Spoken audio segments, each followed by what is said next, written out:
छापेमारी संजीव हंस पर हुई है, लेकिन सवाल उठाया जा रहा है नीतीश कुमार के ऊपर। क्यों? आपको याद होगा चारा घोटाला, बिहार का चारा घोटाला आप जानते हैं, बहुचर्चित घोटाला है। लालू यादव क्या चारा घोटाला का पैसा खाए थे? बिल्कुल नहीं। लालू यादव ने उन अधिकारियों पर कार्रवाई नहीं की थी जो अधिकारी इसका पैसा खा रहे थे। इतने बड़े रकम का हेर फेर, मनी लॉन्ड्रिंग का मामला और नीतीश कुमार के सामने हो रहा है। क्या नीतीश कुमार को जानकारी नहीं होगी? क्या नीतीश कुमार को इसका आभास नहीं होगा कि उनके जितने भी नेता ब्यूरोक्रेट्स हैं, नौकरशाह हैं, उनके पोसुआ लोग हैं, वो लोग बिहार में क्या गुल खिला रहे हैं? कार्तिकेय मास्टर ने बतौर कानून मंत्री बिहार सरकार में शपथ लिया था। जब उनके ऊपर भी कई मामलों का खुलासा हुआ तो नीतीश कुमार ने उनसे आनन फानन में बिना कोई ज्यादा सवाल जवाब किए हुए उनसे भी इस्तीफा ले लिया। तेजस्वी यादव प्रतिदिन एक चार्ट निकालते हैं अपने फेसबुक पर, लंबा चौड़ा नोट निकालते हैं सोशल मीडिया पर, और बीते 24 घंटों में जो बिहार में अपराध हुआ है उसकी पूरी सूची जारी कर देते हैं। वो तेजस्वी यादव क्यों चुप्पी साधे हुए हैं इस गंभीर मसले पर? एक कारण तो यह समझ में आता है कि चूंकि तेजस्वी यादव भी इन लोगों के साथ काम किए हैं, तो क्या तेजस्वी यादव का हाथ भी संलिप्त है करप्शन में?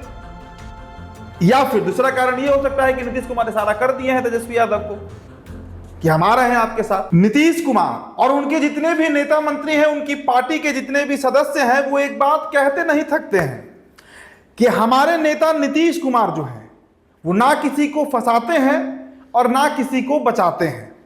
मतलब पूरी निष्पक्षता के साथ, बिना बाइस्ड हुए, बिना किसी का पक्ष लिए हुए नीतीश कुमार सत्ता को चलाते हैं। तथ्यात्मक तौर से अगर देखा जाए तो यह बात कितना सच है, उसी पर एक चर्चा हम इस वीडियो में करने आए हैं। पूर्व में हमने देखा है कि कई बार नीतीश कुमार अपने मंत्रियों का इस्तीफा लेते रहे हैं, कभी नैतिकता के आधार पर, कभी जवाबदेही के आधार पर, कभी उन पर जब आरोप लगा है तो नीतीश कुमार ने अपने मंत्रियों से इस्तीफा ले लिया है। लंबी फेहरिस्त है। 2017 में तो तेजस्वी यादव को इस्तीफा इसी बात पर देना पड़ा था क्योंकि नीतीश कुमार ने उनसे सफाई मांग लिया था। तेजस्वी इस्तीफा नहीं देते हैं, लेकिन सरकार नीतीश कुमार गिरा देते हैं और एनडीए के साथ चले आते हैं। ये कहकर कि हमने जो जवाब मांगा था, जिस करप्शन में तेजस्वी यादव का नाम आ रहा था, हमने बस सफाई मांगा था। आज नीतीश कुमार के एक बेहद करीबी नौकरशाह, ब्यूरोक्रेट संजीव हंस के न जाने 1.5 दर्जन से अधिक ठिकानों पर ईडी का रेड पड़ा है, प्रवर्तन निदेशालय का छापा पड़ा है। और ईडी का रेड क्यों पड़ता है ये मुझे बताने की जरूरत नहीं है। ब्लैक मनी का जब मामला होता है, काला धन का मामला होता है, और मनी लॉन्ड्रिंग के मामले में ही संजीव हंस जो है वो रडार पर आ गए हैं। ये तो मतलब बीते 24-48 घंटों की खबर है। हम 1.5 साल पहले चलते हैं। आपको याद होगा यही संजीव हंस हैं जिनके ऊपर बेहद संगीन आरोप, रेप का एक गंभीर मामला इनके ऊपर लगा था। मामला 2015 का है। वो जो महिला है उनके ऊपर यौन शोषण कई महीनों तक इन्होंने किया, जो उनका आरोप लगाया गया उन महिला के द्वारा। पुणे के आवास पर इसकी शुरुआत हुई और फिर महीनों तक यह सिलसिला चलता रहा, जिसमें राजद के पूर्व विधायक गुलाब यादव और ये जो ब्यूरोक्रेट हैं, जो अभी बिहार सरकार में ऊर्जा विभाग के प्रधान सचिव हैं, बीपीएसएचसीएल के डायरेक्टर हैं, चेयरमैन हैं, इनके ऊपर आरोप लगा था। और 1.5 साल पहले जिसका मैं जिक्र कर रहा हूं, उस समय जो पटना के एसएसपी हैं, उन्होंने उस महिला के आरोप पर ये बातें, उनका बयान आया था कि जो उचित कार्रवाई होगी वो की जाएगी। और उनके जो वो महिला थी, जो पीड़ित महिला है, उनके बयान को कंसीडर भी किया गया था। नीतीश कुमार क्यों नहीं कार्रवाई की संजय हंस पर?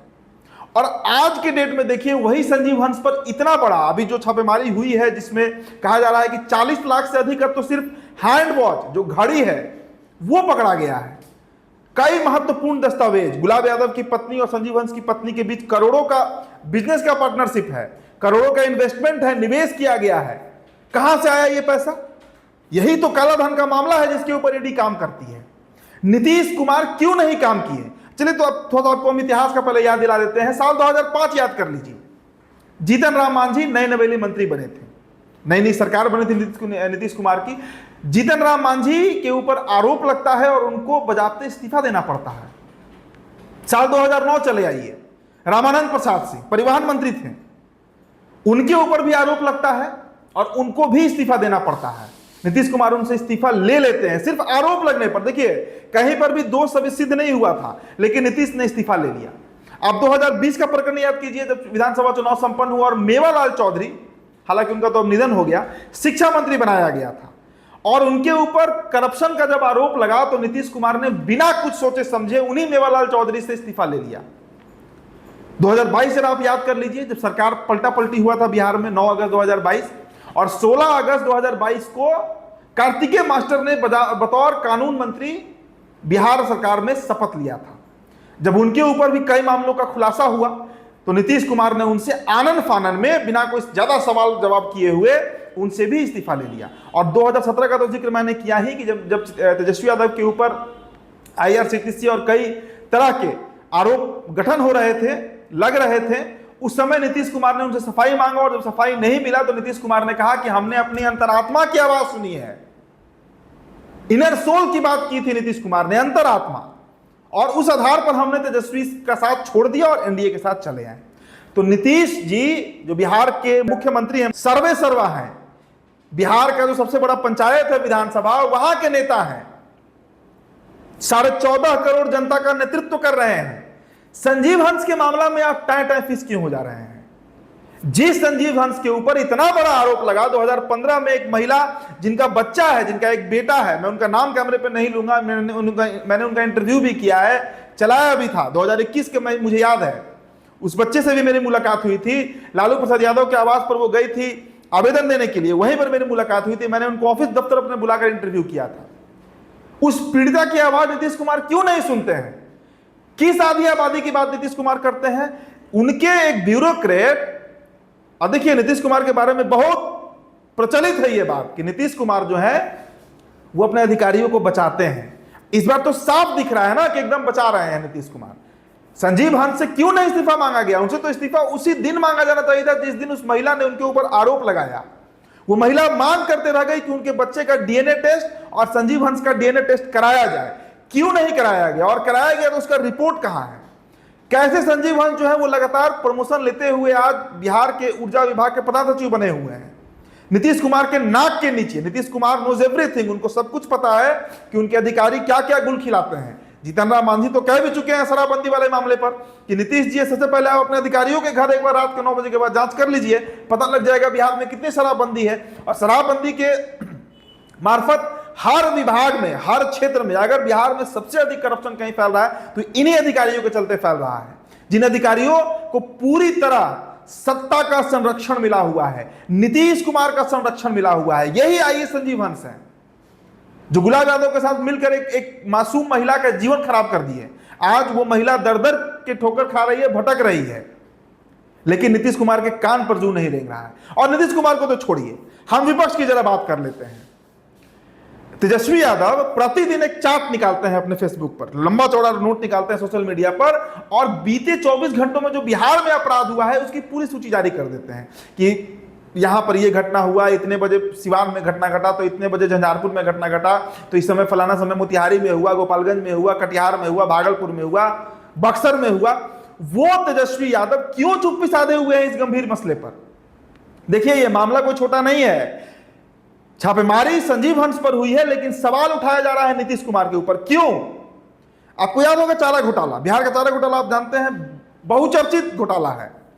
लालू यादव क्या चारा घोटाला का पैसा खाए थे? बिल्कुल नहीं। लालू यादव ने उन अधिकारियों पर कार्रवाई नहीं की थी जो अधिकारी इसका पैसा खा रहे थे, और तब लालू यादव बिहार के मुख्यमंत्री थे। इसी मामले पर ना कोर्ट ने संज्ञान लिया कि भाई जब आप सीएम हैं, जब आप मुख्यमंत्री हैं, किसी राज्य का नेतृत्व कर रहे हैं, आपके नाक के नीचे से कैसे अधिकारी चोरी कर सकते हैं? यह मामला अगर आप मिलाई संजीव हंस वाला, तो वही मामला है, वही मामला है ना। इतना बड़ा घोटाला, घोटाला तो नहीं कहेंगे, लेकिन इतने बड़े रकम का हेर फेर, मनी लॉन्ड्रिंग का मामला, और नीतीश कुमार के सामने हो रहा है। क्या नीतीश कुमार को जानकारी नहीं होगी? क्या नीतीश कुमार को इसका आभास नहीं होगा कि उनके जितने भी नेता ब्यूरोक्रेट्स हैं, नौकरशाह, उनके पोसुआ लोग हैं, वो लोग बिहार में क्या गुल खिला रहे हैं? और विपक्ष क्या कर रही है? तेजस्वी यादव के कान पर जू नहीं रेंग रहा है। क्या कारण है? एक कारण तो यह समझ में आता है कि चूंकि तेजस्वी यादव भी लोगों के साथ काम किए हैं, तो क्या तेजस्वी यादव का हाथ भी संलिप्त है करप्शन में? या फिर दूसरा कारण यह हो सकता है कि नीतीश कुमार इशारा कर दिए हैं तेजस्वी यादव को कि हम आ रहे हैं आपके साथ। इसका खबर आज हम दिन भर चलाए हैं। जो भी कारण हो, लेकिन इस मामले का संज्ञान बिहार सरकार या विपक्ष को लेना चाहिए। देखिए, बीजेपी तो कोई कार्रवाई नहीं करेगी। बीजेपी का जो केंद्र नेतृत्व है दिल्ली में, उन्हीं के इशारे पर यह काम किया गया है। अब जबकि परत दर परत जब धागा खुल रहा है और संजीव हंस की सच्चाई सामने आ रही है, उनका जो मतलब जो एक्चुअल रूप है वो अब सामने आ रहा है, तब शायद बिहार ये जान पा रहा है कि बिहार के अधिकारी होते कैसे हैं। जो भी हो, नीतीश कुमार जी, नीतीश बाबू, बिहार आप पर आंख बंद करके भरोसा करता है। अभी रिसेंट हाल में लोकसभा चुनाव हुआ, बिहार ने अपना पूरा समर्थन आपको दिया है। नहीं तो जिस तैश में आप केंद्र में घूम रहे हैं, नहीं घूम पाते। अगर 2-4 सीट आप जीते होते ना, तो शायद आप कहीं के नहीं रहते आज। इसी बिहार ने आपको जितवाया है। तो इस पर कार्रवाई की जाए, त्वरित कार्रवाई की जाए। संजीव हंस को नहीं बख्शा जाना चाहिए। ये पटना एसएसपी का बयान था, लेकिन वो फाइल ठंडे बस्ते में चला गया। जो भी हो, तो नीतीश कुमार ही सर्वासर्वी करना उनको ही है। फिलहाल इस रिपोर्ट में इतना ही। मेरा नाम उदित तारन है। बहुत बहुत शुक्रिया।